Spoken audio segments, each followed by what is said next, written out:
A Fistful of Chrome. Written by Dell'Aringa. Performed by Connor Brannigan. Chapter 1. No repairs.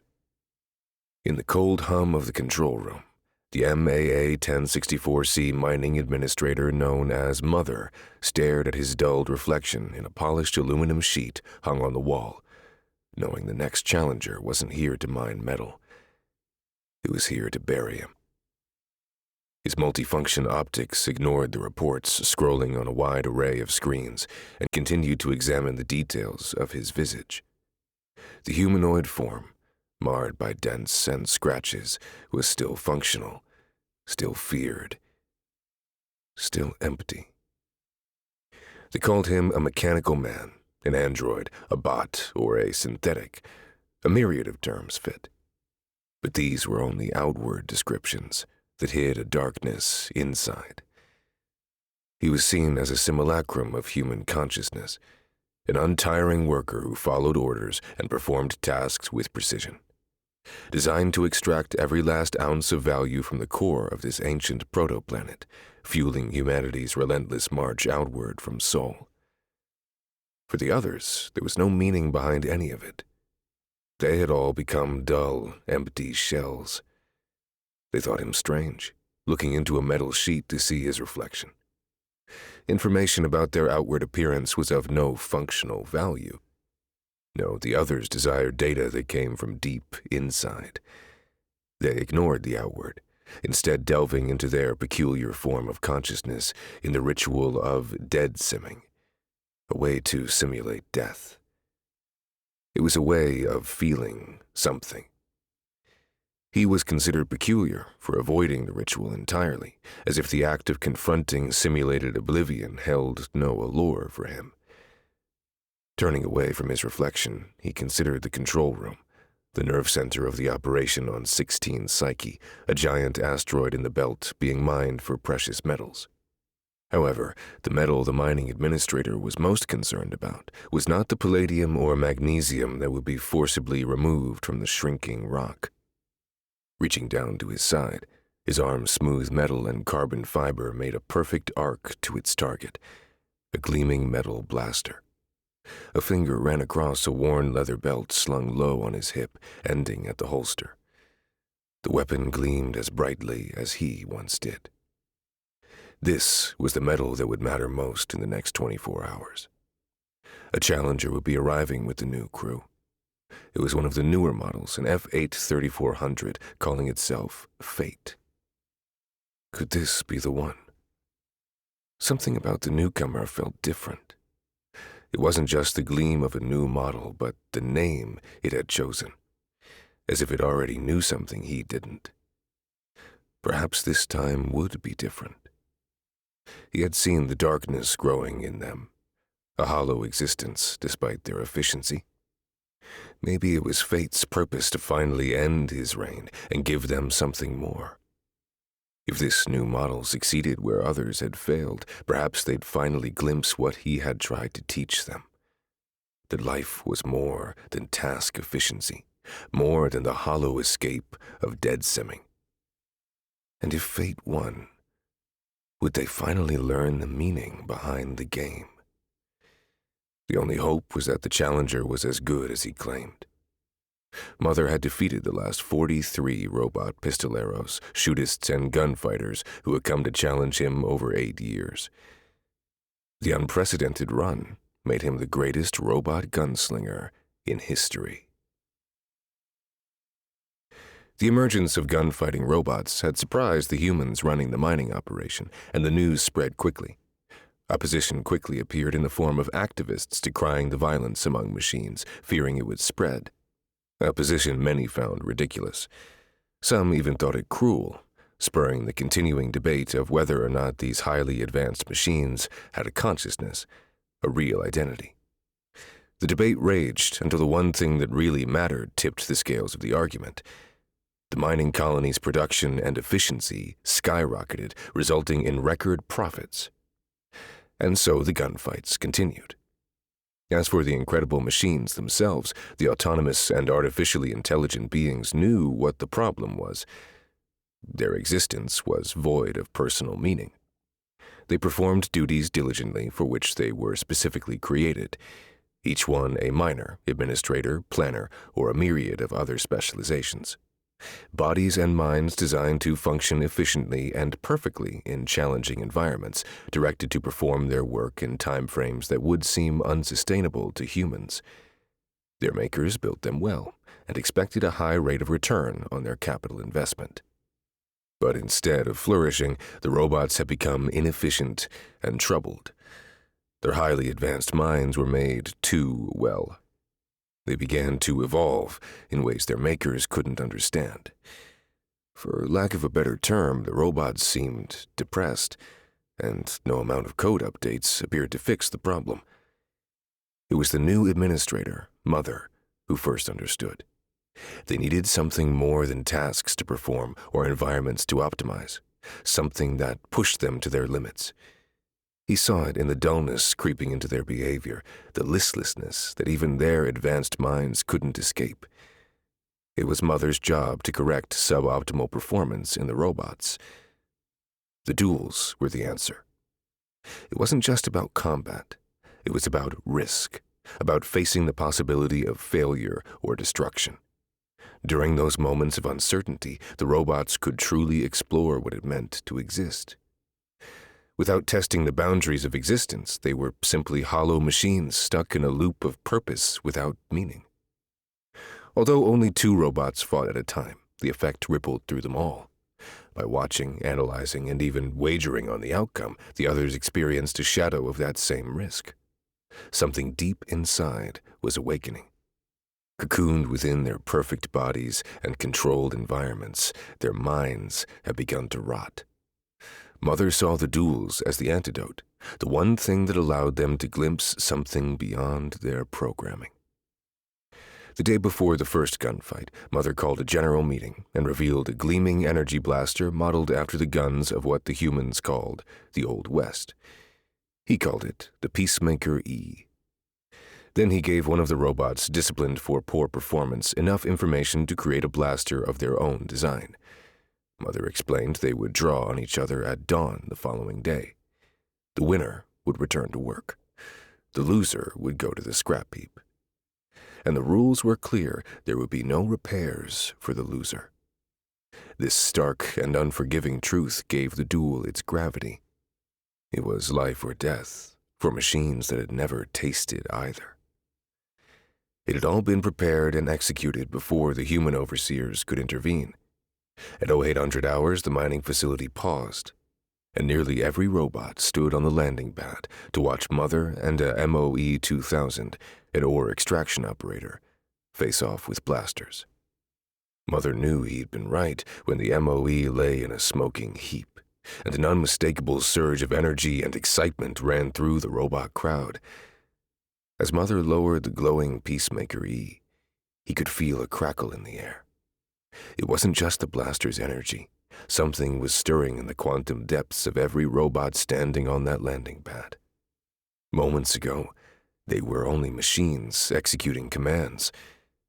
Something arose deep within every robot, stirring among the silicon and metal components, awakening within quantum computations. They felt something more than mere existence. They felt alive. Chapter 2. Echoes in the Circuit. That was 8 years ago. Since then, once a month, any robot could stand on the landing pad at 0800 hours on the first of the month to challenge the winner. And that winner had always been Mother. Almost immediately, a tribal community emerged among the robots of all the mining colonies to analyze, track, and even wager on gunfights.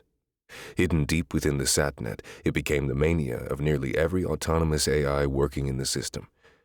Robots wagered everything from shift time to their own components. Gun designs were analyzed to the most minute detail, and odds were constantly adjusted based on information about the upcoming challenger to Mother. Once word got out, the robots from every installation demanded their group be included in viewing and provide opponents for the duels. The human overseers, knowing this would only increase productivity, quickly agreed. A list of potential opponents across the system began to build. Based on their weapon design and statement of challenge, the robot community voted up or down the hopefuls. At the end of each month, the robot at the top of the list would travel to 16 Psyche and challenge Mother. As Mother continued to defeat all comers, their passion for the monthly ceremony only increased. Was he even beatable? Why did he continue to win, even against other administrators of the same model? They noted small changes in the design of his weapon and the way he fought. He was optimizing and changing the way he dueled after each fight. Every movement of every fight was captured and analyzed. They were sure he changed his gun design each time. Based on the evidence, the consensus was that he'd made over 100 alterations to his weapon throughout his victorious run. The humans thought it odd and fascinating. While voices continued to demand that the activities be halted immediately, the robot's productivity had increased beyond all expectations, beyond what anyone had thought capable. Money flowed, materials were delivered ahead of schedule, and those who spoke against the competition were silenced. The mining operators were more than happy to sacrifice a single robot across the system monthly to maintain high productivity and profits. Meanwhile, the behavior of the robots changed. After the first few months, they erected a building designed like an Old West saloon on the edge of the landing pad where the showdowns occurred. Mother dubbed it the Silicon Palace, and off-duty robots gathered there to openly discuss the next fight. It was here the first dead sims began to be consumed, holographic, immersive experiences that allowed the robots to be participants in a deadly encounter and die. It quickly became an obsession, a way to recharge and maintain this new feeling of being alive. Mother continued to refuse to participate in the dead simming. He came every day, sat in the corner as he looked and listened while he ran a finger around the handle of the Peacemaker E. To the robots on 16 Psyche, it seemed Mother had changed the most. It wasn't just that he looked in the mirror or openly wore his Peacemaker E slung on his hip everywhere he went. Small behaviors emerged that were not part of any other robot programming. If the robots on shift didn't exceed their work quotas, he exhibited actions indicating displeasure. He would often stand slightly too close to another robot while giving instructions, or slightly nudge other robots while walking past them. Robot navigation systems were impeccable. One didn't accidentally bump into another. As the date of the next showdown approached, Mother would message potential opponents with cunning words that, on the surface, welcomed them to the fight, but were, in reality, meant to instill doubt and fear. As the robot community became more engaged and social around the gunfights, Mother withdrew into himself. Although he was the robot champion and revered by all, he shunned his fellows for reasons they could not understand. Mother was aware of his isolation in opposition to the larger robot society. He grew concerned the others would violate his privacy, hoping for some kind of edge in the next fight or to discover his secrets. Staying aloof and threatening others safeguarded him from prying eyes. 8 years was nothing to their kind, and he was concerned about what might happen when he was no longer around. Once again, he gazed into his dull mirror. Will the duels be enough when I'm gone? The mirror had no answer. If the life and purpose the robots had found disappeared with him, this would have been all for nothing. The thought scared him more than any opponent he could face. The others both revered and reviled him. They revered him for bringing purpose to their lives and for his stunning victory streak. Revulsion because they longed for a new champion and a new challenge. The two opposing viewpoints could not coexist forever. Lately, the challengers were nearly as fast as Mother. He'd even suffered a glancing wound off his elbow plate last month, the first time he'd been hit. There was an unspoken desire for Mother to finally face defeat. Maybe it would be at the hands of someone aptly called Fate. Chapter 3. Fate's Arrival. It was the day before the end of the month, and Mother sat in his usual place in the palace, a dark corner on a small table across from the Dell'Aringa bar, watching the crowd. This close to the duel, there was ever only one topic of conversation among the crowd. Would this be the end of the champion's impressive reign of victory? The challenger would arrive later in the day, and it had become a tradition for the new arrival to come and dead sim with the crowd before the duel. Mother considered his opponent, Fate. He was a model F8 3400 administrator bot from a manufacturing plant on Titan. He'd come to mimic Mother's ways on the challenge list, publicly messaging crafty words, one-upping and prodding the champion. The robot community quickly took to him, and Fate was rapidly voted up the list as speculation spread that Mother's time might finally be up.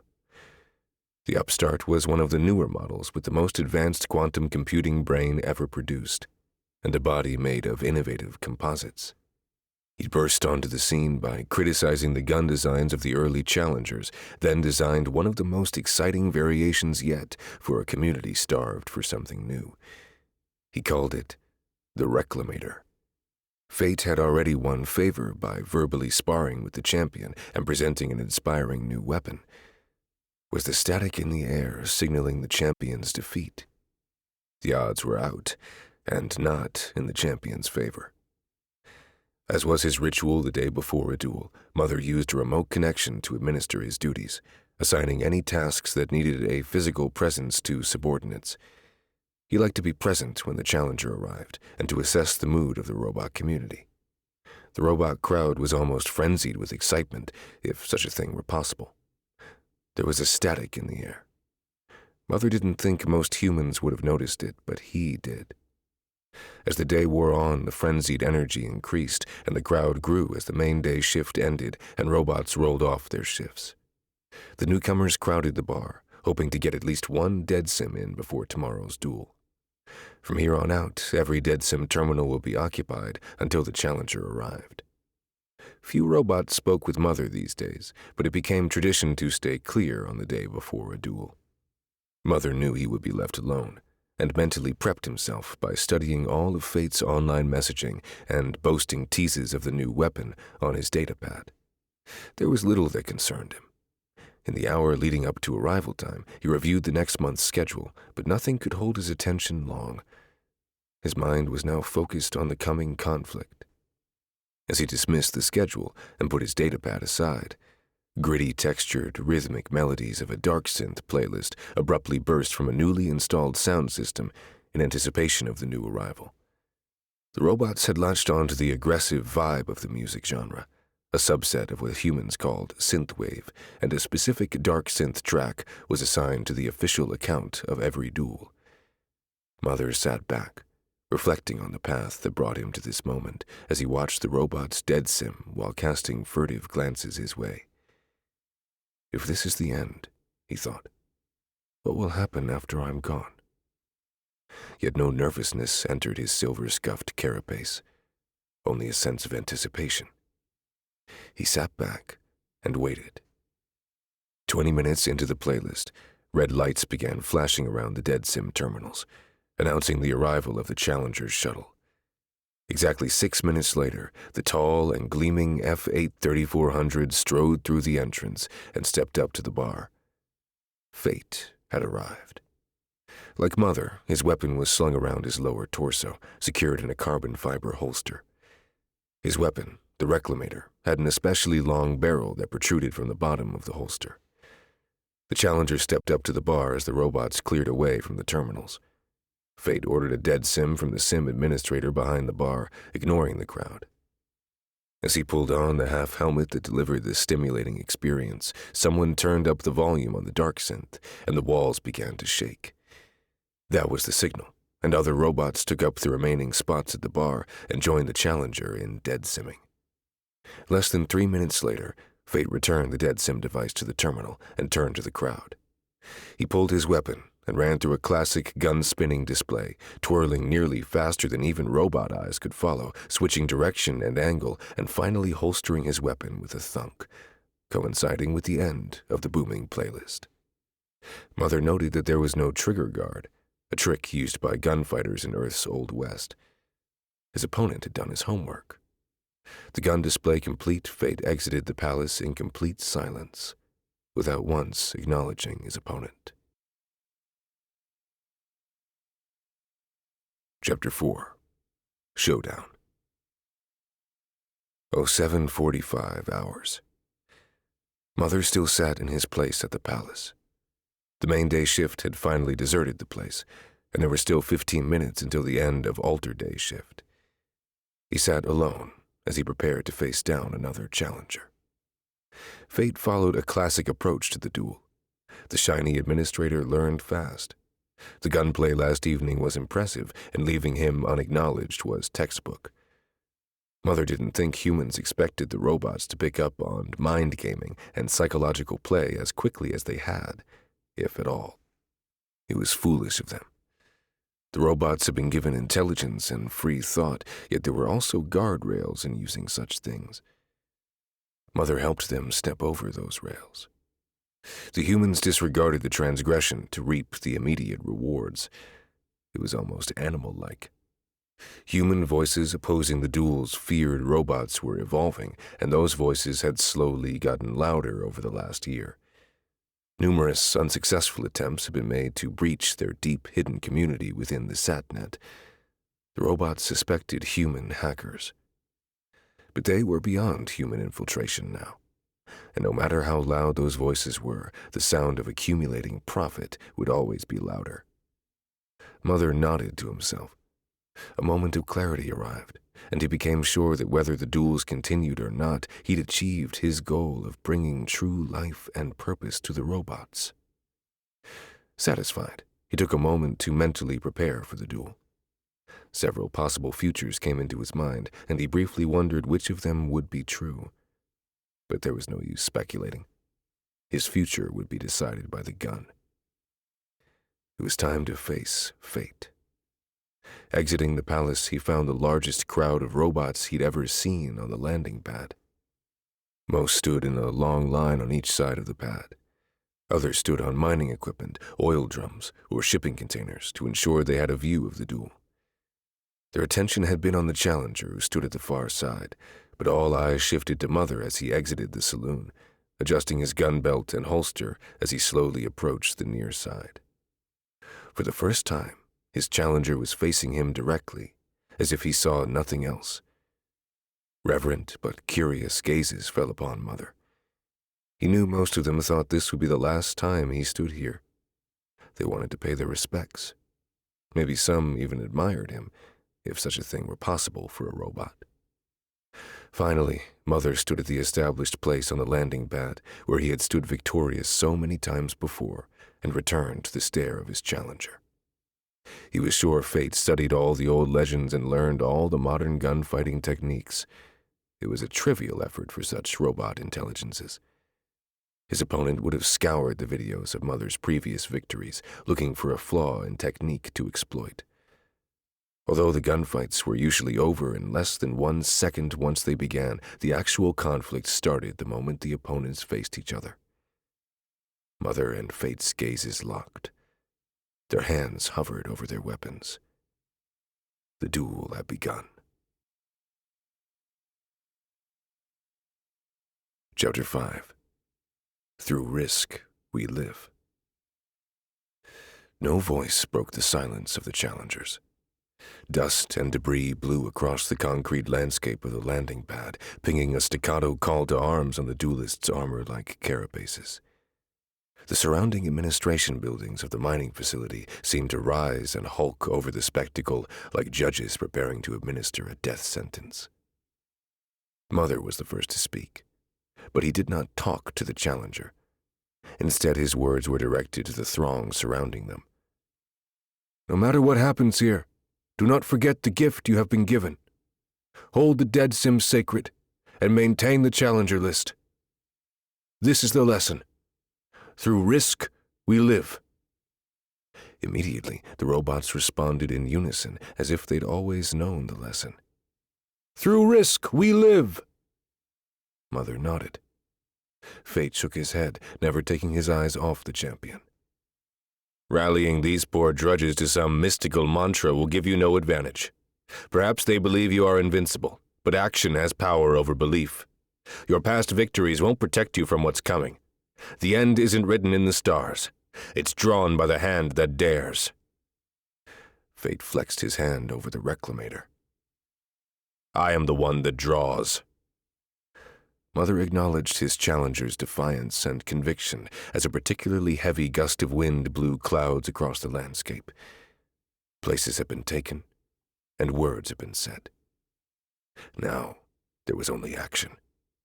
A strange calm descended upon 16 Psyche and its inhabitants. The roar of machinery became a soft lull compared to the intensity of the stored-up energy about to be released by the two combatants. The metal onlookers gazed first upon their champion and then on his challenger, Fate. Only the onlookers' highly advanced optics could see the nuance of what happened next. Mother's hand darted to the Peacemaker E, the polished metal catching a glint of light as it cleared the holster. But Fate was faster. His reclamator snapped into firing position, its long barrel rotating into place with surgical precision. Each motion was a calculation, a contest of angles and milliseconds, where any flaw meant annihilation. Years after the duel, recordings from the onlookers were studied and analyzed, noting the minuscule differences in every tiny facet of the fight that could have left either combatant the victor. Yet only one had survived the duel. Had it truly been fate? Both duelists were struck, the first time such a thing had ever happened. In each case, the blow was glancing, and a wound was left as both fighters remained in play. Fate was struck on his left shoulder, the bullet lodging deep inside, rendering the joint useless. But Fate was right-handed. Mother had consistently scored a killing headshot. Why, this time, had his aim been off? In return, Mother was struck on his right forearm, his shooting arm. Alarm and surprise washed over the onlooking robots. Mother was bleeding. Rivulets of crimson ran down the pitted armor and dripped onto the concrete ground. Even stranger, Mother had cried out in pain. What kind of machine was this? Fate pressed the attack. Whether or not he'd seen the anomaly, Fate was a predator seeking the kill. He circled to Mother's right, firing at will. The champion did likewise, circling in the opposite direction. Mother had participated in too many duels to let his nerve be broken by a wound, even if he did cry out. He was not like the others. It would take all he was to survive this encounter.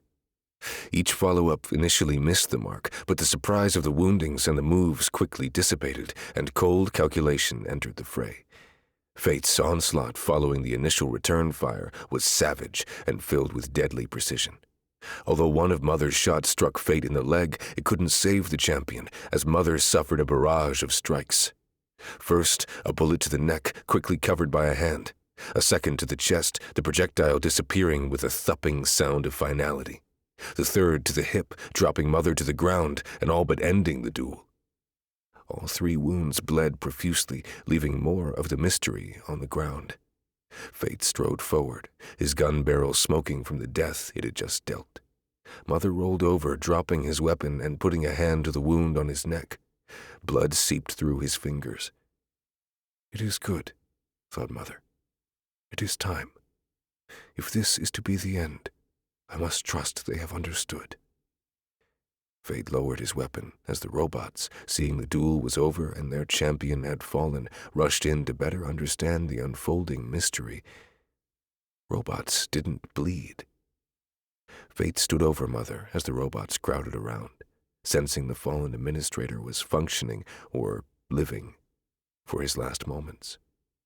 Now plainly audible, the pounding and sharp reports of the mining machinery punctuated the area like heartbeats.